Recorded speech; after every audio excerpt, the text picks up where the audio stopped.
Para vocês, por exemplo, como é que vê essa questão do campeonato e como que vocês veem a questão do futebol no meio cristão, principalmente considerando que, como o Ceará citou agora há pouco ali, né, aonde não tem o povo cristão, você vê palavras chulas e etc e tal. Mas às vezes você vê cristão jogando futebol e parece que o cara esquece que ele é crente. Para vocês, como é que tem sido a oportunidade de testemunhar e o campeonato em si, como é que foi na vida de vocês assim? Essa já é a terceira edição, como o pastor Roger disse, do campeonato esportivo. E dentro desse contexto da competição, foi criado um regulamento, né, para até mesmo a gente conseguir, nesses termos aí de exaltação, conter, porque o campeonato ele consiste, o time que fizer acima de 10 faltas no primeiro tempo, a 11ª falta, ela é com barreira a partir da meia-lua. Então isso já inibe um pouco das jogadas mais ríspidas, né, e da agressão, né, do palavreado também. Se houver algum palavreado, palavras chulas, o juiz pode advertir com cartão vermelho, e sendo isso um tiro direto da meia-lua, sem barreira. Então, isso meia-lua, para quem não sabe, é aquela bolinha que fica lá na frente do goleiro, né? Então, todo esse contexto veio, né, para que nós pudéssemos fazer um campeonato onde o caráter cristão pudesse realmente ser visto, né, de forma que nós não transparecêssemos um futebol que é jogado comum, que o pessoal xinga palavrão, grita. Mas foi difícil então, né? Porque para ter que botar uma regra dessa, quer dizer que se não tivesse a regra, o povo ia soltar a língua, né? Nós prevenimos já, né, já evitar, né? Fugir da aparência do mal. Com certeza, porque a gente sabe que realmente... Mas é o que o Ceará está falando. Eu acho que nós já somos sabedores disso, que o futebol, né, o esporte em si, os anos já ficam mais acirrados. Mas a essência e o que nós estamos fazendo já tem que vir antes. Nós temos que dar o testemunho, nós não podemos fazer da mesma forma que se faz. E, vamos supor, se o Ceará tivesse ouvido o Abel, ele não faria diferença. Então tá em nós, é o caráter como ministério, como ministro de esporte. Nós não podemos fazer igual, porque senão nós não vamos influenciar. Esses dois que a gente convida, como é que nós vamos influenciá-los? Se nós estamos jogando da mesma maneira. Não crentes, os dois não cristãos evangélicos. Então, tem que ter um diferencial. Então, a gente fala, ó, nós estamos no Ministério de Esportes e nós temos que fazer diferença do que acontece. Seja numa quadra, seja num campo de futebol, seja onde for. A essência de um ministério esportivo é essa, de fazer diferente conforme e ser espelho. Então, o Eduardo falou muito bem, e tem uma outra coisa, que se o atleta tomar um cartão amarelo, ele fica 2 minutos fora também, para coibir, né, as jogadas mais assintosas.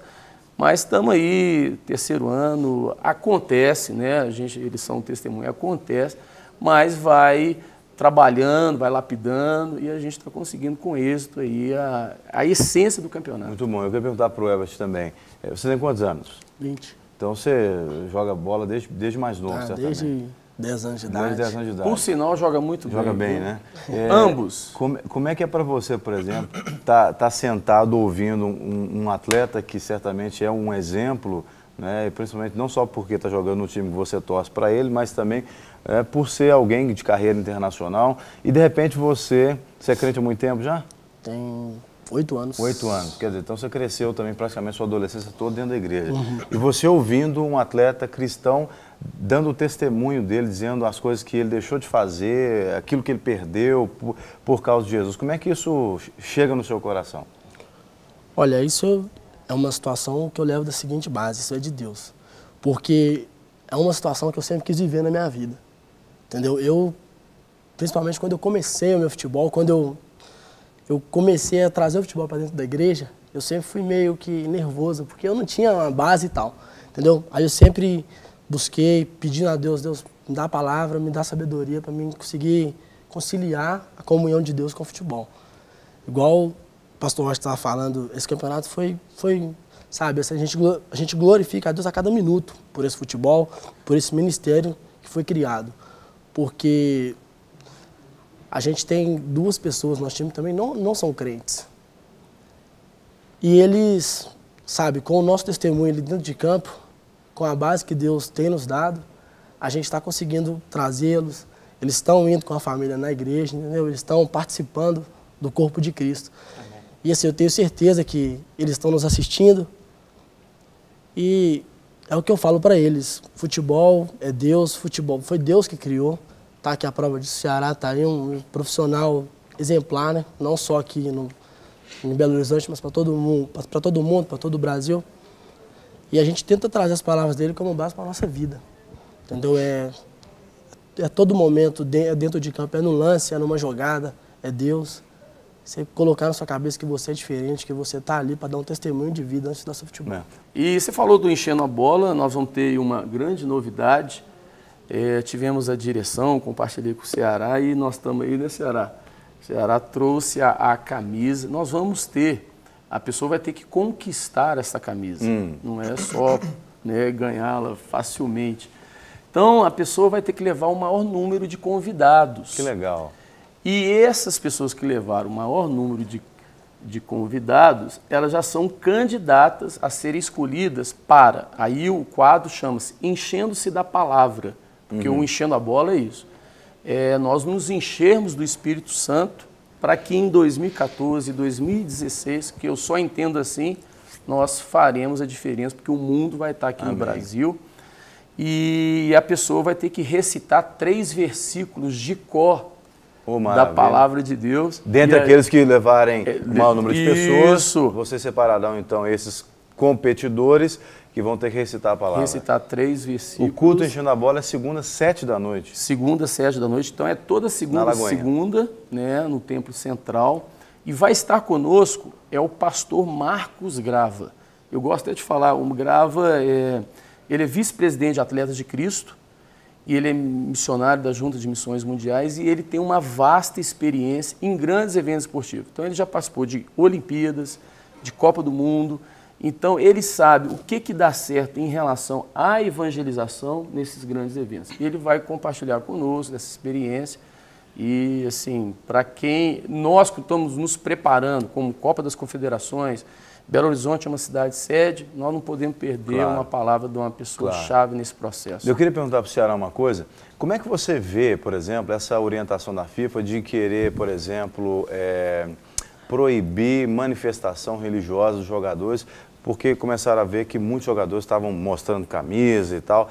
Como é que está isso hoje e como é que você vê essa proibição?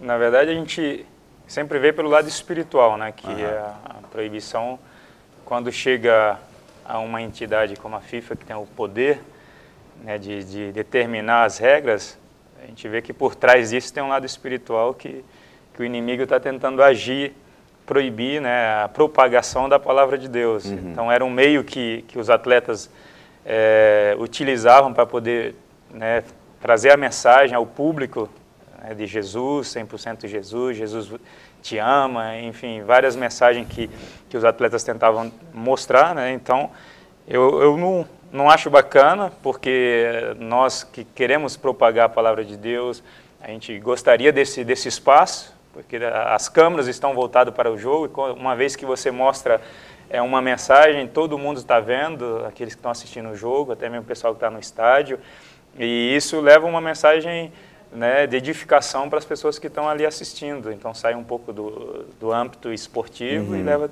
também uma mensagem bacana. Agora, se fosse de repente uma mensagem, né, que não trouxesse, né, algo edificante para as pessoas, eu acho que a gente deveria dar a mão palmatória e apoiar essa decisão, mas eu não apoio essa decisão e eu acho que é uma proibição, acho que tola até, porque ninguém está infligindo ninguém, a gente está sempre tentando passar uma mensagem abençoada. Na final da Copa do Mundo eu usei uma camisa, entendeu, que a glória era para Deus, até que eu escrevi em inglês porque eu não sabia, mas eu perguntei para alguém, como é que escreve?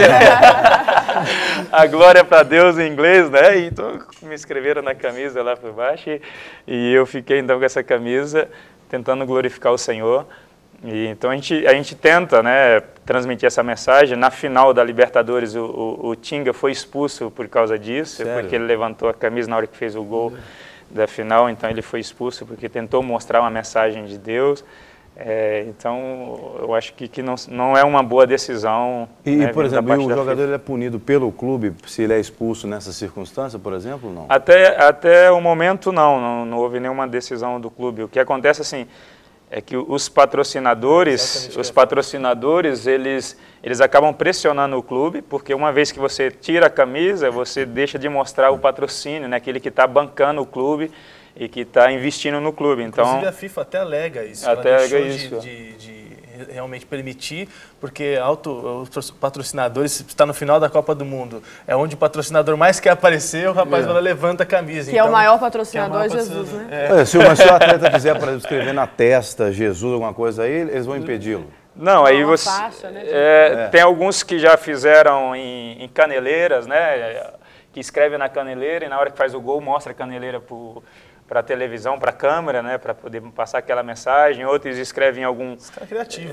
Então tem vários tipos de criatividade. Alguns vão com um paninho meio que escondido dentro do short, na hora abre o pano. Então, existe a criatividade aí para o pessoal tentar elaborar. Gente, o papo está maravilhoso. A gente queria ficar até o final do programa, mas o tempo, ele vai correndo a revelia da nossa vontade. Então eu quero agradecer, desejar boa sorte aos dois times, ao quarto zagueiro e ao meia driblador.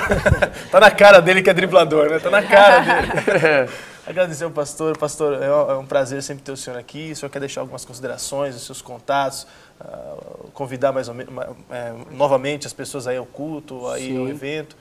Eu quero deixar aí porque o culto Enchendo a Bola tem essa visão de nós nos mobilizarmos quanto à questão de igreja para que a gente faça algo de relevante, né, em 2014.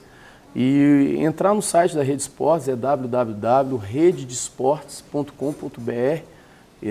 Os nossos contatos estão aí no seu televisor e a gente está à disposição para ajudar no que for preciso. E agradecer também a você, Ceará, pelo carisma, pelo carinho que você também tem pela televisão. Você vê que sempre na imprensa, você trata a imprensa com muito carinho mesmo. E também te parabenizar, assim como igreja, por esse exemplo de fé, por esse testemunho de fé que você tem passado para jovens, crianças, idosos, doentes atleticanos, doentes cruzeirenses. A França, né, se mobilizou ao teu testemunho. Então, o nosso desejo, a nossa oração é para que Deus te honre a cada dia mais, até o fim da sua carreira. Depois do fim da sua carreira, quem sabe muitos anos no futebol ainda, né? Inclusive, última pergunta, até os seus agradecimentos, tem planos para depois que terminar a carreira ou não? Eu agradeço, né, pelo convite, pela participação, e os planos é ministerial mesmo, né? Deus tem me dado assim um aprendizado muito bacana através das reuniões com os atletas. Então, né, na França esses 5 anos foram muito joia, porque o país é um pouco menor do que o Brasil, bem menor, na verdade. Então, tem muitos canais de televisão que é a nível nacional e alguns vieram na nossa casa para filmar as reuniões e passaram a nível nacional. Então, foi uma grande revolução espiritual lá na França. Foi bem joia. Então, Deus está nos preparando, eu e a minha esposa, para que a gente possa futuramente, depois do futebol, poder continuar no ministério com tempo integral. Então logo mais vocês vão ver aí o pastor, o Ceará, pregando, abençoando, evangelizando. Amém. É uma honra.